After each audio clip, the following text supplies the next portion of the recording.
of this administration to rig next year's midterms and perhaps to wreck this country, as this president has tried to do on multiple occasions. And I don't need to give you any more evidence of that than what he tried to do on January 6th, where he tried to light a match to democracy.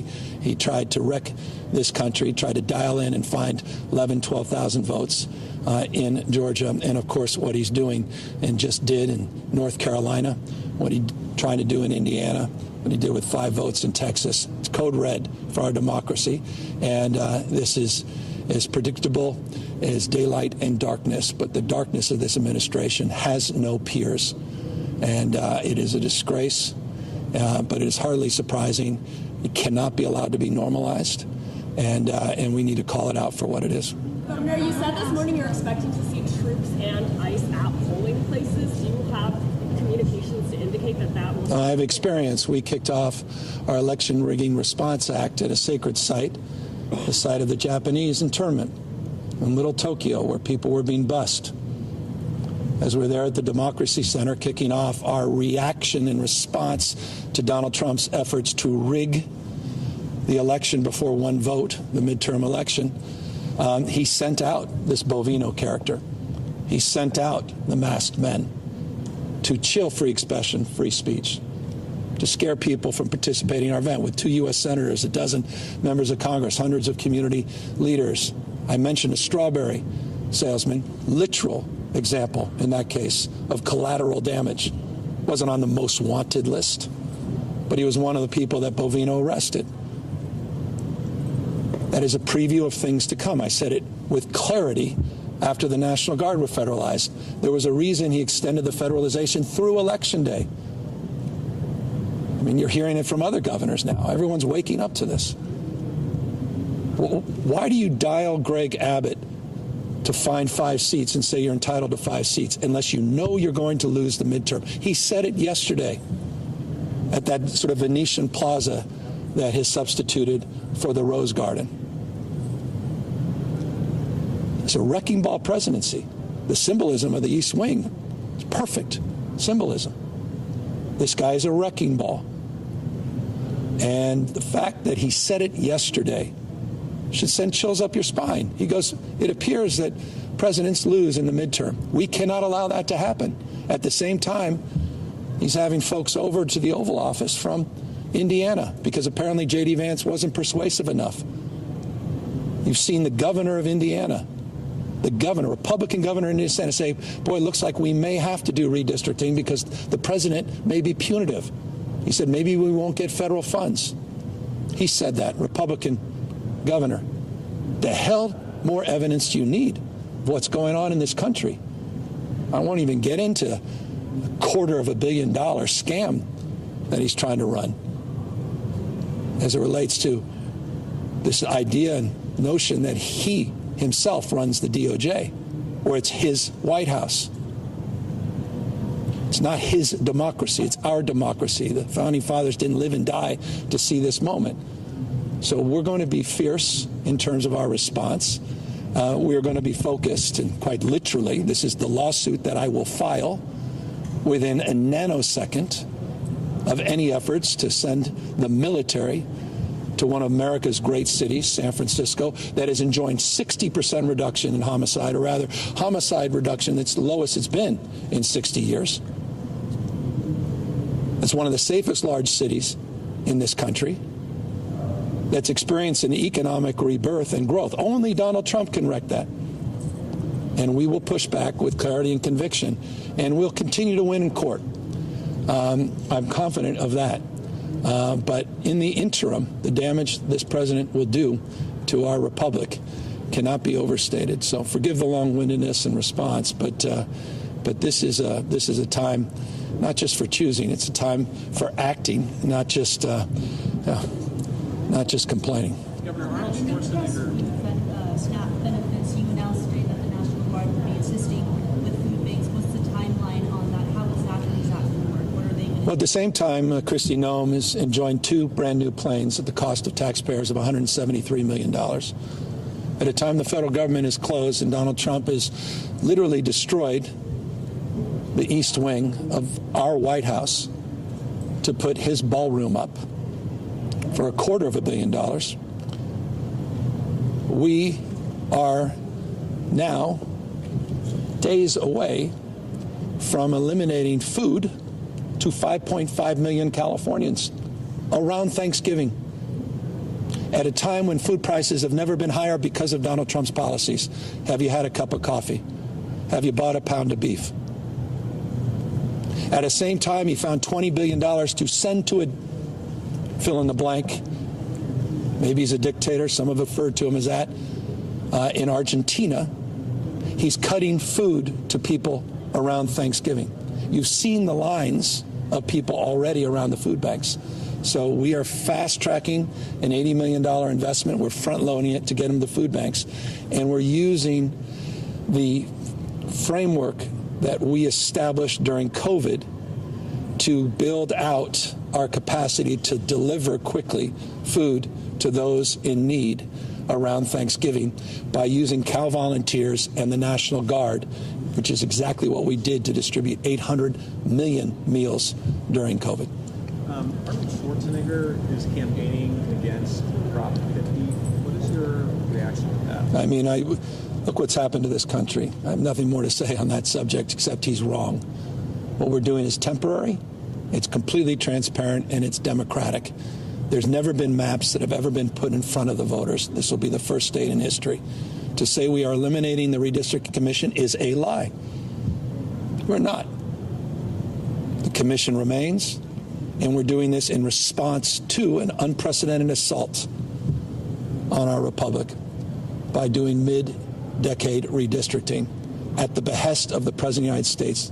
Please, I would say to this gentleman and others that believe that this is an errant path, listen to what those North Carolina representatives said today. They're not even hiding the pretense. Our dear leader told us to do this. Our founding fathers did not live and die to see this moment. It is not the rule of dawn, it's the rule of law. And I hope it's dawning on everyone how precious this moment is. This guy is trying to dial up for $230 million of your money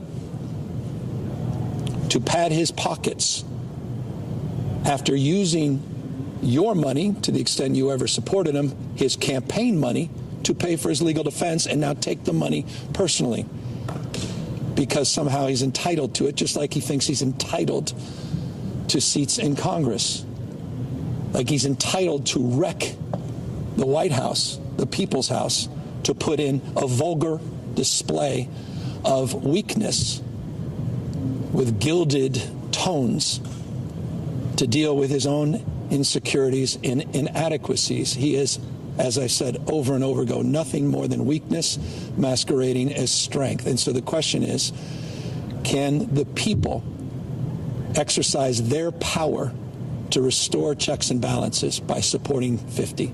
Can the people restore a sense of pride and principles in these enduring principles that our founding fathers set forth 249 years ago?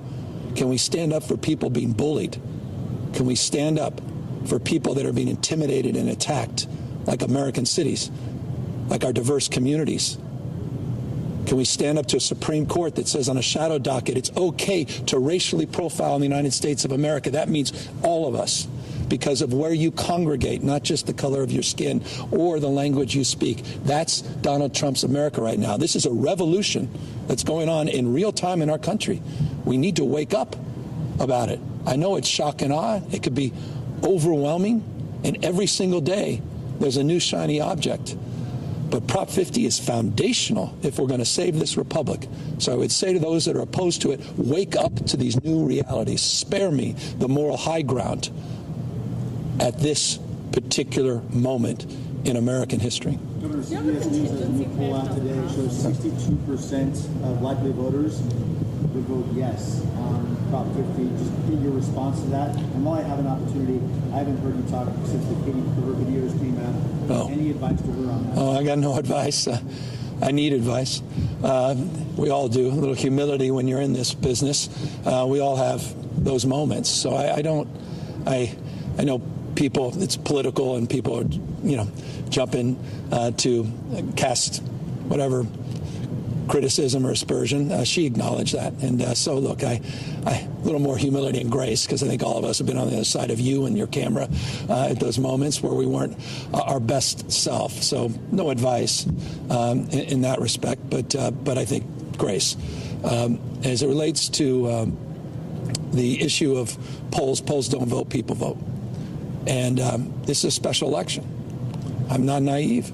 It's about turnout, period, full stop. So we're running the 110-yard dash. I had the privilege of being with President Obama on a call today with volunteers. 1.1 million people. 1.1 million people have contributed to this campaign from all 50 states. People understand this is not just about California. This is about our republic. It's about our democracy. And it's about giving us a fighting chance next November. They're not screwing around. He is going to try to rig this election. He doesn't believe in fair and free elections, period, full stop. It's not complicated. Everybody knows it. And I think the most ridiculous and absurd part is these Chamberlains in Congress, these supine failures that appear every day to believe they're still leaders, that are nowhere to be found. What a shame. I mean, I go into Ronald Reagan's old office every single day, Governor Reagan. He's rolling over in his grave. His Republican Party. Where is Speaker Johnson? Where's the outrage by what the hell's going on in this country? This is not the United States of America. And I just think, for me, in many ways, their obedience to these authoritarian tendencies may be the most disgraceful of all aspects of this moment. It's one thing. Donald Trump's a broken man. He's trying to break this country. Everybody knows that. But to see people in positions of power and influence do absolutely nothing when they must know better, and I believe they do nothing, boy, they're going to have a lot to reconcile at the pearly gates. What will you do if Prop 50 doesn't? Where its failure is not an option, we're going to win.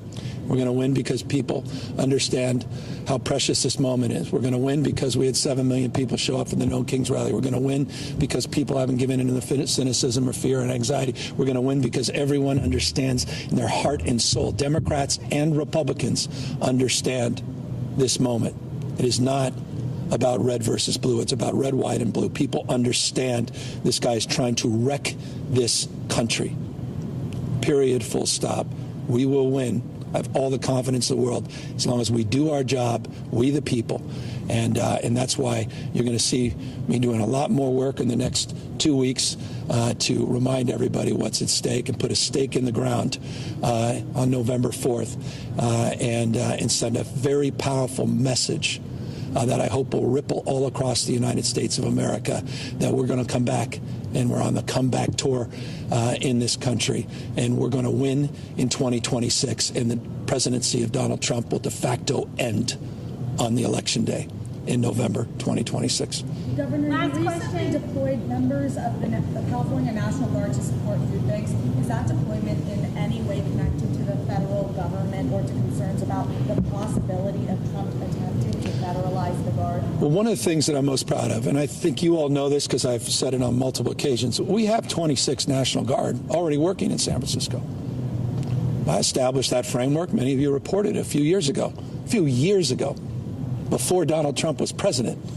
We worked in collaboration with the district attorney. We have a JAG officer at the DA's office. We worked in collaboration with the mayor and county, and we established a framework on a joint task force. We worked with the California Highway Patrol. We worked with the DEA and FBI. We worked with our federal partnership together. We still have 26 National Guard working on those operations. Again, you know that because we've established that for many, many months. There's a way of going about doing things. And I say that to make this point because it goes to your question. The National Guard have been Swiss Army knives. They're the folks on the rattlesnake teams.